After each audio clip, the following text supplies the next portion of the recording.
তামাকজাত পণ্যে উচ্চ শুল্ক আরোপ করবে জাতীয় রাজস্ব বোর্ড এনবিআর, তবে কমানো হবে কর্পোরেট ট্যাক্স।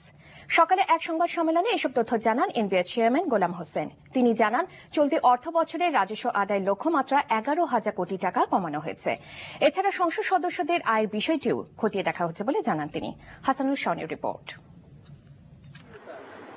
সাধারণ মানুষকে নিরুৎসাহিত করতে গত কয়েক বছর ধরেই সিগারেট, বিড়ি সহ বিভিন্ন তামাকজাত পণ্যের শুল্ক বাড়াচ্ছে সরকার। আগামী বাজেটেও স্বাস্থ্য ও পরিবেশের জন্য ক্ষতিকর পণ্যের শুল্কের হার বাড়ানো হবে বলে জানালেন এনবিআর চেয়ারম্যান। নিয়মিত শুল্কের পাশাপাশি এবার আরোপ হতে পারে নতুন স্বাস্থ্য ঝুঁকি কর। তবে 37.5% থেকে ধাপে ধাপে কমানো হবে কর্পোরেট ট্যাক্স।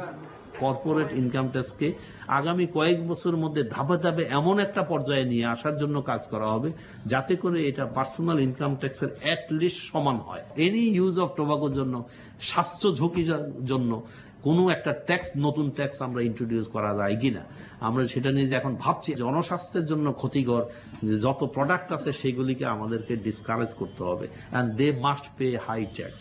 এবং কিভাবে চলতি অর্থ বছরে 1,36,000 কোটি টাকা রাজস্ব আদায়ের লক্ষ্য ছিল এনবিআর এর।